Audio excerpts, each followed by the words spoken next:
हार तब होती है जब मान लिया जाता है, हार तब होती है जब मान लिया जाता है, और जीत तब होती है, जीत तब होती है जब ठान लिया जाता है। बेटा जब तक आप ठानोगे नहीं तब तक आप जीतोगे नहीं। जिद आपके अंदर होना जरूरी है। ठानने का मतलब वही जिद होता है। और जब तक हम किसी चीज के लिए जिद नहीं करते, जब तक हम किसी चीज के लिए कोशिश नहीं करते, तब तक वो चीज हमें हासिल नहीं होता है। इसीलिए जिद करना बहुत जरूरी है कुछ अच्छा पाने के लिए। जिद अच्छी चीजों के लिए होनी चाहिए, और पढ़ाई में तो ये जिद आपकी कि हमें 90 लाना, ये जिद होना आपके अंदर बहुत जरूरी है। जब तक ये जिद नहीं आएगा तब तक आपके अच्छे नंबर नहीं आएंगे। बेटा यू आर मोस्ट वेलकम। मैं प्रभास सर आप लोगों को मोस्ट वेलकम कर रहा हूं अपने YouTube channel math bye Prabhas sir में। अभी मैं 10th क्लास के लिए जो सबसे हार्ड टॉपिक है बच्चों के लिए, पता नहीं क्यों हार्ड है, मुझे भी समझ में नहीं आता, लेकिन मैं अपने लाइफ का एक्सपीरियंस बता रहा हूँ। टीचिंग का जो भी 20-22 साल का है, उसमें जितने बच्चे 10th लेवल के होते हैं उनमें सारे बच्चों का प्रॉब्लम एक ही जगह होता है, और वो होता है ट्रिको, है ना। ये कॉमन प्रॉब्लम है। रेयर केसेस है कि 5 से 10% बच्चे ऐसे होते हैं जो बोलते नहीं मेरा ट्रिको तो बढ़िया है, बाकी सब चीजों में थोड़ी प्रॉब्लम है लेकिन ट्रिको बढ़िया है। और वो बच्चे जो बोलते हैं कि मेरा ट्रिको बढ़िया है, बाकी सारे पोर्शन में थोड़ी बहुत दिक्कत है लेकिन ट्रिको मेरे को बहुत अच्छे से आते हैं, समझ में भी आते हैं, बहुत अच्छे से बनाते हैं, उसके इतना नालायक बच्चा कोई नहीं है। क्यों? क्योंकि अगर आपको ट्रिको आता है तो बाकी चीजें तो आपके लिए बाएं हाथ का खेल होना चाहिए, और आपको 90 के 100 के लिए कोई नहीं रोक सकता। आप अच्छे हो पढ़ने में, सिर्फ लापरवाही कर रहे हो, इसीलिए आप बोल रहे हो कि मेरे को ट्रिको के अलावा कुछ और नहीं आता। लेकिन अगर ट्रिको आता है तो बेटा आई होप दैट कि आपको पूरे मैथ अच्छे से आते होंगे, और फिर भी हम रिवाइज करेंगे। अगर आपको आ रहे हैं तो भी रिवाइज करेंगे। सो नाउ स्टार्ट करते हैं बेटा most important topic for 10th class, trigonometry. सबसे पहले ट्रिगोनोमेट्री है क्या? It is the branch of mathematics which deal about the measurement of angle. It is branch of mathematics which deal about the measurement of angle. ये तो main इसका basic definition है। But अब जब अभी हम ट्रिको में आएंगे तो एंगल का मेजरमेंट गायब ही हो जाता है, बाकी चीजें मेजर करने लग जाते हैं। ओके, और ये एक ही राइट एंगल ट्रायंगल में जाके रह जाते हैं, लेकिन ऐसा है नहीं। इसके uses, it's also use to some extent measure for height and distance. कुछ हद तक इसका यूज हम लोग हाइट एंड डिस्टेंस मेजर करने में भी करते हैं। ओके, तो ट्रिको क्या है वो तो आपको समझ में आ गया, लेकिन आपके लेवल का जो ट्रिको है बेटा, उसमें हम लोग मेनली इस ट्रिको को राइट एंगल ट्रायंगल सिर्फ इसी में पढ़ते हैं। अब इस राइट एंगल ट्रायंगल में आपको पता है कि परपेंडिकुलर बेस और हाइपोटेन्यूज होता था, और अभी तक आपने जो पढ़ा है कि 90 के सामने वाला हाइपोटेन्यूज है, आपका जिसका दिल करे उसको परपेंडिकुलर मान लो, जिसका दिल करे उसको बेस मान लो, यही अभी तक आपने पढ़ा है। अब ये जैसा दिल करे हमेशा वैसा काम तो हम कर नहीं सकते, तो इसीलिए इस चीज को आप रोक लगेगी आपको कि आप किसी को भी परपेंडिकुलर और किसी को भी बेस नहीं बोल सकते। डिपेंड करता है कि आप मेजर कौन सा एंगल कर रहे हो, इस पे डिपेंड करता है आपका perpendicular and base. Suppose that कि हम एंगल ए मेजर कर रहे हैं, ठीक है, तो फोर एंगल ए जब जहां से भी हम मेजर करते हैं बेस पे बैठ के तो करते हैं। बेस मतलब आधार जहां हम रख के करते हैं कोई काम, ठीक, तो मेजर इसको कर रहे हैं इस एंगल को, ये तो हाइपोटेन्यूज फिक्स हो गया, 90 वाला तो सामने वाला हाइपोटेन्यूज है, उसमें कोई ये नहीं है, तो इसका मतलब बेस ये होगा, तभी तो हम यहां पे बैठे हुए मेजर कर रहे हैं। तो बेस कौन सा हो गया? इसके साथ वाला बेस हो जाता है जिस एंगल को बोल रहे हो। तो ए बी जो है वह क्या हो गया बेटा? आपका बेस हो गया। Very good. और ए भी बेस हो गया तो बी सी आंख बंद करके परपेंडिकुलर हो गया, और ए सी तो पहले से आंख बंद करके हाइपोटेन्यूज है। ओके, परपेंडिकुलर पी से रिप्रेजेंट करेंगे, परपेंडिकुलर है। ओके, ये था फोर एंगल ए के लिए। लेकिन अगर हम इसी में एंगल सी की बात करते, four angle C, very good, तो क्या होता? फोर एंगल सी के लिए क्या होता है सोचो। बहुत अच्छा।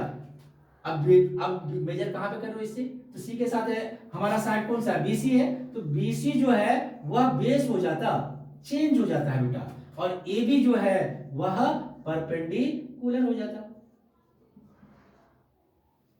परपेंडिकुलर हो जाता।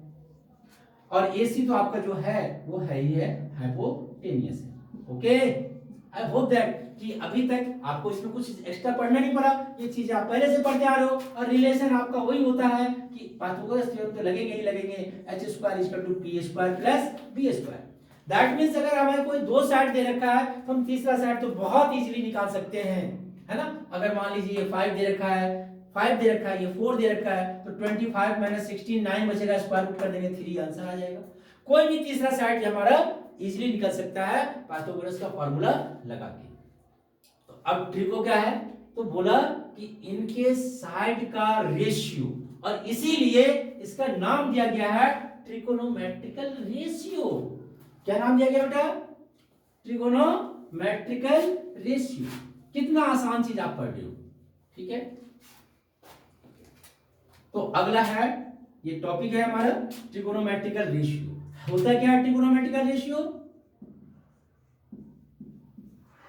ट्रिगोनोमेट्रिकल रेशियो ये होता क्या है, तो रेशियो अमंग द साइड। और रेशियो के लिए तो दो की जरूरत पड़ती है हमारे पास 3 साइड, इसका इसके साथ रेशियो, इसका इसके साथ, एक का दो के साथ रेशियो निकाल सकते हैं, तो दूसरे वाले का भी दो के साथ 4 हो गया, तीसरे वाले के लिए भी दो के साथ तो 6 हो गया। 6 रेशियो से ज्यादा आप निकाल नहीं सकते, और इसीलिए इसके 6 फार्मूले होते हैं। अब रेशियो क्या क्या आ जाए सोचो, तो हमने बोला h के साथ p को, ठीक है, परपेंडिकुलर है।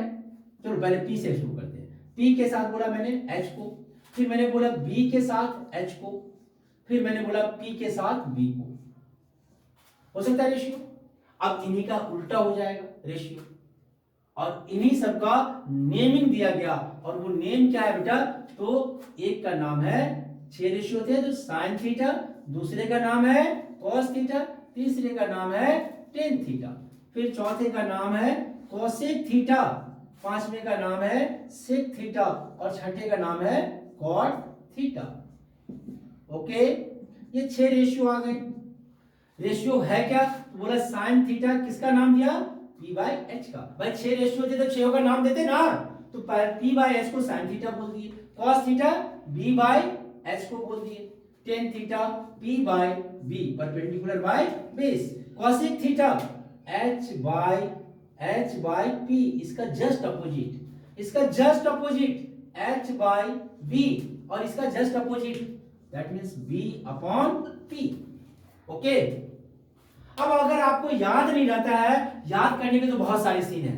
एक ने बोला था पंडित बद्री प्रसाद हरि हरि बोल, P P Pandit, B Badri, P Prasad, Hari Hari बोल, यानी p by h, b by h और p बाय b, ये हो गया साइन थीटा, कॉस थीटा और टेन थीटा।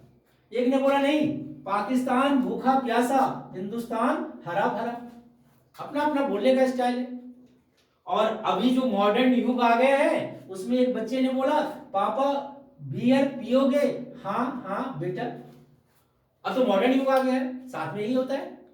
तो मतलब एक चीज मैंने बताया बेटा। चलिए कॉसेक थीटा, अगर ये 3 आपको याद है, sine theta p by h, आपको cos theta b by h और tan theta p by b, तो इसके अगले 3 भी याद हो गए। चलो मेरे साथ याद करो जल्दी से फटाफट। साइन थीटा क्या हो गया बोलो, p by h, very good. तो टेन थीटा क्या होगा, p बाय b।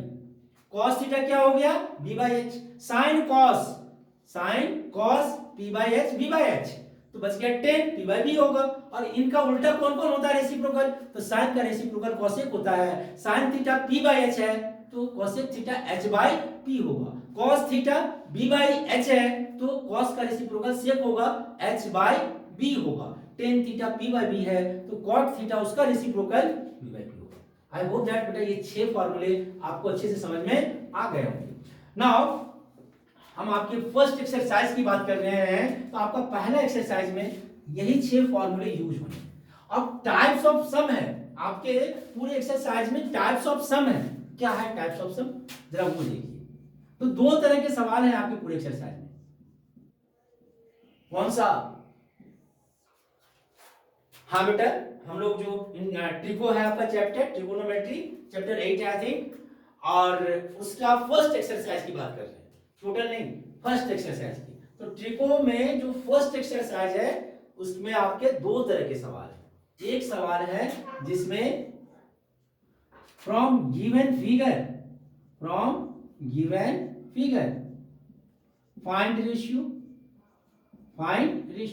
फिगर दे दिया है, आपको बाकी रेशियो निकालने पड़ेंगे। और दूसरे तरह का सवाल है, इसमें बोला है find from given figure find ratio. और दूसरे तरह का जो सवाल है उसमें क्या है, तो 1 रेशियो इज गिवन, एक का रेशियो दे रखा है, 1 ratio is given, find other ratio और सम ऑपरेशन का मतलब प्लस माइनस इंटू डिवाइड में वैल्यू निकाल के ये करना है।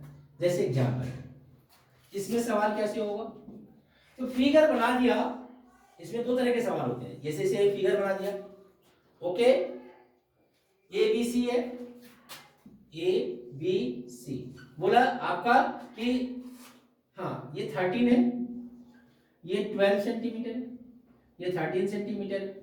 अब आपसे बोला बेटा, वेरी गुड, क्या बोला, साइन ए निकालो कितना होगा, कॉस ए निकालो कितना होगा, टेन ए निकालो कितना होगा, बाकी सारे भी निकालो, सेक ए कोसेक ए सब निकालो, ए भी। इसी तरह से सिर्फ ए में मत निकालो, तो साइन सी निकालो कितना होगा, सी में भी, कॉस सी बताओ कितना होगा, ठीक है, सारे 6 के 6 सी में भी और 6 के 6 ए में भी आपसे पूछ सकता है। कितना आसान क्वेश्चन है, सर सोच के देखो कितना आसान क्वेश्चन है, इजी क्वेश्चन है भाई। जो नहीं दे रखा पहले वो निकाल लो, तो निकालो, बोलो बेटा क्या होगा, in triangle A B C, very good, क्या होगा जो बेटा, तो H square is equal plus H square P square plus B square is equal to P square plus B square is equal to H square. कोई भी P हो अभी और कोई भी बी हो, ये निकालने में हमें ये नहीं देखना कौन पी या कौन बी है, तो A B square plus B C square, P B यही दोनों चेंज होगा, तो कोई सा भी हो उससे क्या फर्क पड़ता है, एच स्क्वायर, ए बी की वैल्यू आ गई, तो A B is equal to H square, H की जगह पर भी आप बोल सकते हो ए सी का स्क्वायर, ए सी कितने बेटा 13 का स्क्वायर माइनस 12 का स्क्वायर यानी कि 25, इसका अंडर रूट, इसका भी अंडर रूट, तो ये आ गया 5 सेंटीमीटर, ये आ गया आपका 5 सेंटीमीटर। अब जो भी आपको निकालना है बेटा, जैसे साइन ए फाइंड करना है, वेरी गुड, तो साइन ए क्या होगा जरा बताना, वेरी गुड, क्या होगा साइन ए की वैल्यू, तो p बाई एच होता है, पहले आप फार्मूला लिख लिया करो, p बाई एच, और p a के लिए है, a के लिए तो जो है वो बेस होता है, इसका मतलब परपेंडिकुलर bc होगा, तो परपेंडिकुलर हो गया bc अपॉन में हाइपोटेन्यूज हो गया ac, और bc 12 था, तो 12 बाई 13, आपने एकदम सही आंसर बताया बेटे, साइन ए। अब ये बताओ तो जरा कॉस ए क्या होगा, वेरी गुड, अब बेस हो गया, ये बेस अपॉन, पहले फार्मूला लिख लिया करो पंडित, और हरी हरी बोल तो होता ही है, ये बी बाई एच हो गया। बोलो ए के लिए, अभी एंगल ए के लिए बात कर रहे हैं, ए के लिए क्या होगा, तो बेस हमारा ए बी हो जाएगा, A B upon A C, very good, ये 5 अपॉन में 13 आ गया। इसी तरह से 10a दिख रहा है पूरा, 10a इज इक्वल टू क्या हो गया बताना बेटा, p अपॉन में b हो गया, परपेंडिकुलर अपॉन में 20, और अब मैं नहीं लिख रहा हूं आपके लिए, a है तो परपेंडिकुलर कौन सा हो जाएगा 12 अपॉन में 5 हो जाएगा, ऐसे इससे के कोसे सारा निकल जाएगा आपको, ठीक है। अब इतना ही नहीं, आपको साइन सी भी तो निकालना है। अब देखो यहां sign A formula p by h, तो साइन सी के लिए भी फार्मूला p बाय h ही होता है, लेकिन फर्क क्या पड़ गया आपका, कि जब हम a बोल रहे थे तो परपेंडिकुलर BC था, जब हम एंगल C पे आ जाएंगे तो परपेंडिकुलर AB हो जाएगा, तो अब ये AB अपॉन में AC हो जाता है, एंड दैट मींस ये 5 अपॉन में 13 आंसर हो गया। रेशियो है इसीलिए यह यूनिट लेस होगा, कोई यूनिट सेंटीमीटर मीटर या मीटर स्क्वायर ऐसा कोई यूनिट नहीं होगा, रेशियो हमेशा यूनिट लेस होता है। 5/13 साइन सी समझ में आ गए, तो ऐसे ही आप क्या निकाल सकते हो, कॉस सी भी निकाल सकते हो, बेस अपॉन हाइपोटेन्यूज। अब बेस कौन सा होगा हमारा, ये 12 वाला बेस हो जाएगा, तो 12 अपॉन 13 आंसर बोल दिया हमने। 10 सी भी निकाल सकते हैं, कॉट सी भी निकाल सकते हैं, ओके। तो रेशियो वाले में एक तो गिवन फिगर है, इन फिगर अगर गिवन है तो उसमें 3 में से कोई 2 गिवन होगा, आपको 3 में से कोई 2 गिवन होगा, बाकी आपको फाइंड आउट करना है, ओके। आई होप दैट बेटा कि आपको समझ में आ गया होगा, ठीक है, ठीक है। चलो आज मैं आप लोगों से क्वेश्चन पूछता हूँ, ठीक है, पूछूं? हाँ, ऐसे ही टाइम पास के लिए। क्या है क्वेश्चन?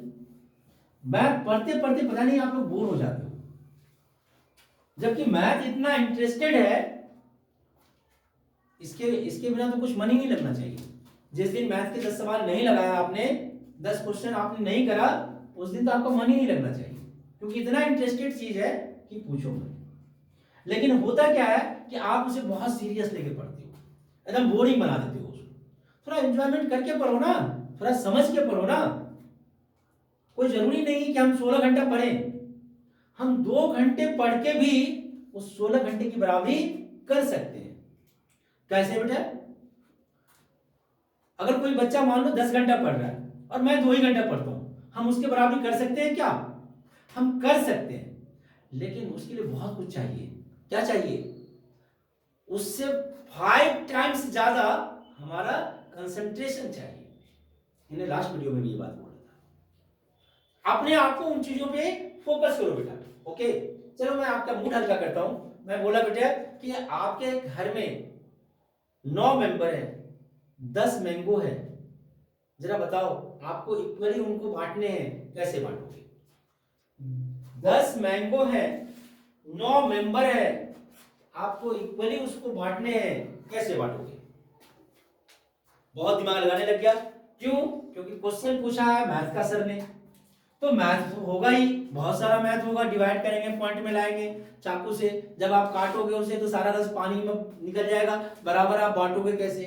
इससे अच्छा है ज्यादा दिमाग मत लगाओ, सबका जूस बना के बराबर बराबर सब में बांट दो। ओके, चलिए बेटा, सॉरी मैं बुक पकड़ लिया था। मैं आपको दूसरा क्वेश्चन दिखाता हूं।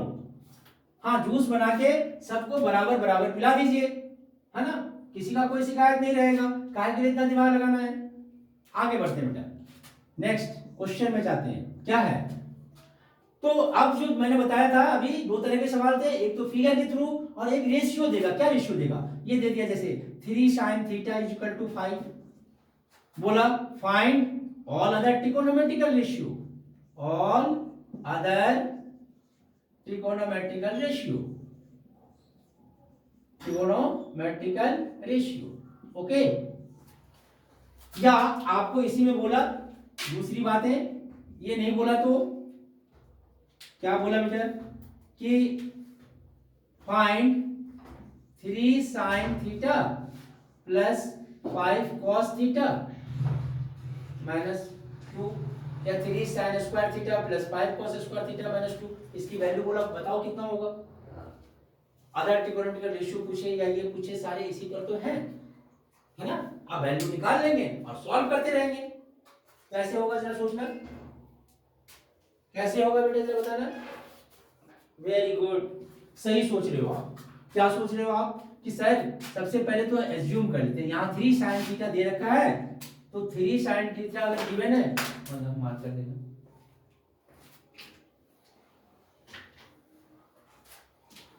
तो 3 sin थीटा गिवन है, ओके, इक्वल टू 5। वहीं से आगे बढ़ते हैं अपने आप को, तो sin थीटा इक्वल टू 5/5 नहीं होगा बेटा, हमेशा इसकी वैल्यू इससे कम होना चाहिए, सॉरी, तो 2 ले लेते हैं हम लोग। sin थीटा इक्वल टू 2/3 हो गया। ठीक है, हमेशा sin थीटा भी बताऊंगा, भी आगे पढ़ाऊंगा भी बेटा कि sin थीटा की वैल्यू कभी भी 1 से बड़ा नहीं हो सकता, बताऊंगा अगले वीडियो में बताऊंगा। अभी फिलहाल आप क्वेश्चन देखो, तो sin थीटा इक्वल टू 2/3 हो गया। और sin थीटा होता क्या था बताना था सर, तो p/h होता है। ये जब रेशियो में है ना, इसका मतलब p इक्वल टू 2 हो गया और h इक्वल टू 3 हो गया, लेकिन ये बोलना गलत है। आंसर आ जाएंगे, आंसर में कोई फर्क नहीं पड़ेगा, लेकिन जब भी पूरे लाइफ की बात बता रहा हूं, जब भी रेशियो में रहे और अगर हमें उसे एक्सप्रेस करने की जरूरत पड़े, मतलब अगर ऑब्जेक्टिव या टिक लगाना है तो कोई बात ही नहीं है, लेकिन अगर हमें कॉपी में लिख के दिखाना पड़े तो p इक्वल टू 2 और h इक्वल टू 3 नहीं बोलना चाहिए। जरा सोचो, अगर हम p इक्वल टू 12 और h इक्वल टू 18 लेते तो क्या होता?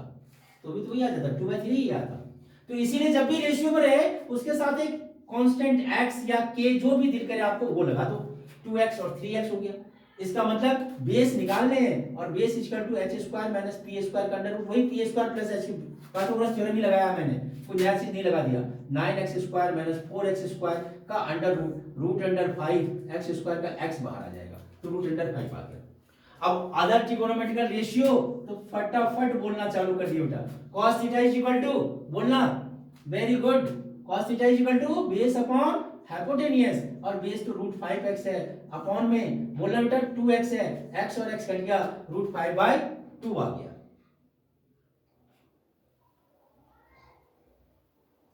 हाँ ठीक है, ओके।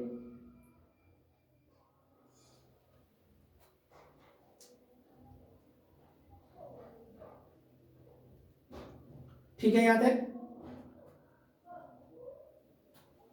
आगे बढ़ते हैं बेटा, आगे बढ़ते हैं। तो cos थीटा की वैल्यू आ गया आपका b बाय क्या आ गया h, और b की वैल्यू √5 आया था, और h की वैल्यू 3x है, 2x नहीं है, 3x है, तो √5/3। यही चीज इसके लिए मैं रुका हुआ था कि आपके दिमाग में जा रहे हैं चीजें या नहीं। अगर जिस बच्चों ने सही से सोच लिया होगा, वेरी गुड, मैंने जान के लिखा हुआ था, और जिसने नहीं सोचा, इसका मतलब है कि आपके कंसंट्रेशन यहाँ पे नहीं है, ये आपके कंसंट्रेशन को चेक कर रहा था। cos theta equal to base by hypotenuse. चलिए बेटा आगे बढ़ते हैं। tan थीटा भी आ गया आपका, परपेंडिकुलर बाय बेस। अब परपेंडिकुलर क्या है तो 2x है, बेस क्या है बेटा तो √5x है, कैंसिल करोगे x x कट गया 2/5। अब जरा सोचो, अगर x नहीं भी लेते तो क्या होता, √5 होता, यहाँ पर तो √5/3 ही आंसर आता, फर्क क्या पड़ता, कोई फर्क नहीं पड़ता। लेकिन अच्छा होगा कि अगर हमें लिख के बनाने हैं तो हमें x या के कोई भी कांस्टेंट ले लो, वो बाद में कट ही जाता है, आंसर आपके सिंपल ही आएंगे। अदर रेशियो भी आ गए, cot थीटा इसका रेसिप्रोकल √5/2, sec थीटा इसका रेसिप्रोकल 3/√5, cosec थीटा इसका रेसिप्रोकल दैट मींस 3/2। ये सारे आंसर आपके बेटा आ गए। आई होप दैट कि आप लोगों को बहुत अच्छे से समझ में आ रहा होगा बेटा। आज के इस वीडियो का मैं लास्ट क्वेश्चन आपको दिखाने जा रहा हूं, और ये बहुत इंटरेस्टिंग क्वेश्चन है, बहुत इंटरेस्टिंग क्वेश्चन है बेटा। क्या है मतलब आसान है, मैं ये आपको डरा नहीं रहा हूं। यहां देखिए बेटा, ये इन अ ट्रायंगल हमें ए बी सी दे रखा है, और बोल रखा है in given figure, in given figure. अब हमें बोल दिया कि 10a इज इक्वल टू 3/2 बोल दिया, ओके। और बोला फाइंड करना है sign A cos B plus cos A sine B, है ना। एनसीईआरटी में भी ऐसा क्वेश्चन आपका, डिजिट मैंने चेंज कर लिया है। दूसरा क्या है बेटा, cos A cos B plus sign A sine B, okay. और इसके आंसर तो बहुत इजी है, बहुत आसानी से बन जाएंगे आपसे। आई होप दैट क्या बना लोगे। क्या है जरा बताना बेटा, 10a इक्वल टू 3/2, और 10a का मतलब हो गया परपेंडिकुलर बाय बेस, और परपेंडिकुलर का मतलब इसमें a पर में है तो परपेंडिकुलर BC, और बेस का मतलब AB। इसका मतलब है कि BC इज इक्वल टू आपको बोलना पड़ेगा 3x, और AB इज इक्वल टू आपको बोलना पड़ेगा 2x। x लगा लो, k लगा लो, कुछ भी लगा लो। अब AC निकालना है आपको, तो AC square is equal to AB square plus BC square होता है, that means 4x square plus 9x square, that means 13x square. इसका मतलब ये हो गया बेटा, यस क्या हो गया बताना कि AC इज इक्वल टू क्या होगा, AC इज इक्वल टू बोलो √13x हो गया। AC की वैल्यू निकल गई, और AC निकल गया बेटा, तो देयरफॉर sin A की वैल्यू निकाल लो।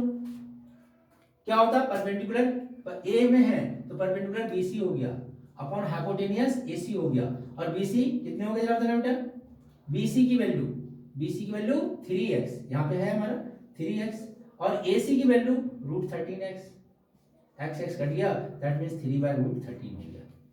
ये sin A आ गया, cos A भी निकालना है आपको, तो cos A तो बेस AB हो जाता हमारा, अपॉन में AC ही होता, और AB की वैल्यू कितनी हो गई, AB की वैल्यू कितनी हो गई 2x, अपॉन में √13x, दैट मींस 2/√13 हो गया। sin AB आ गया, cos AB आ गया बेटा, sin C भी आ जाएगा आपका, परपेंडिकुलर C के लिए AB, और AB अपॉन में AC ही रहेगा बेटा, और AB अपॉन AC अभी निकाला था हमने 2/√13, दैट मींस sin C का वही वैल्यू होगा जो cos C का वैल्यू होगा, और cos C का वही वैल्यू होगा जो sin ए का वैल्यू होगा, that means BC upon, change हो गया ना परपेंडिकुलर और बेस, सॉरी परपेंडिकुलर और बेस, ठीक है बेटा, ये कितने आ जाएंगे बोलो, 3 अपॉन रूट अंडर 30, ठीक है। अब तो कुछ करना नहीं है, इसके आगे मैं आपको नहीं बताने जा रहा हूं, यहाँ पे वैल्यू सबकी पुट कर दीजिए, आपके अपने आप आंसर आ जाएंगे। बेटा आई होप दैट कि आपको ये वीडियो अच्छा लगा होगा और आप इन सारे क्वेश्चनों का एंजॉय किए होंगे। बेटा क्वेश्चनों के साथ खेलना सीखिए, क्वेश्चनों के साथ खेलना सीखिए, ज्यादा दिमाग मत लगाओ मैथ में, मैथ प्रैक्टिस का चीज है बेटा। Yes, never cry, always try, सिर्फ ट्राई करो, 90 क्रॉस कर जाओगे। क्राई करने से, रोने से, चिल्लाने से कुछ नहीं होने वाला है, कुछ नहीं हो सकता आपका, जब तक आप मेहनत नहीं करोगे तब तक नहीं होगा बेटा। और आपके साथ मैं भी आपके लिए मेहनत कर रहा हूं, तो थोड़ा सा बेटा आप मेरे लिए भी एक काम करेंगे, और वो पता है आप लोगों को। अगर आपको ये चैनल बहुत अच्छा लग रहा होगा तो प्लीज एंड प्लीज अपने दोस्तों में भी इसे शेयर कीजिए।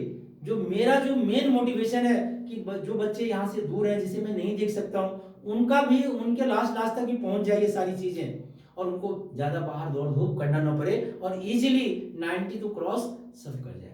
ये जो टारगेट है बेटा, ये आप लोगों के थ्रू ही पूरा हो सकता है। तो प्लीज एंड प्लीज बेटा अपने चैनल को शेयर कीजिए, और हाँ सब्सक्राइब भी करना ही करना है, बेल आइकन जरूर दबा के रखिए कि जिससे जो भी लेटेस्ट वीडियो होगा वो आपके पास पहुंचेगा। बेटा कंफ्यूज मत होना, आप लोगों का प्लेलिस्ट बना हुआ है सभी डिफरेंट क्लासेस के लिए, 9th के लिए अलग से, 10th 11th 12th as well as competition के लिए भी बना हुआ है बेटा। वो सारे आपके जो अपने क्लास के हैं उनको, और जहां तक शेयर करने की बात है बेटा, तो आप दोस्तों को शेयर भी कर सकते हैं और रिलेटिव को भी शेयर कर सकते हैं, क्योंकि हो सकता है कि आपके चचेरे ममेरे या जो भी भाई हो, हाँ वहां कोई 10th का बच्चा हो, आप 9th में हो, आप 12th में हो, कोई 10th का बच्चा हो, या आप 10th में हो, कोई 12th का बच्चा हो, है ना, तो आप सभी जगह शेयर कर सकते हैं इसको, कोई आपको खराब नहीं, अच्छा ही बोलेगा और अच्छा ही कहेगा। ओके बेटा, ऑल द बेस्ट।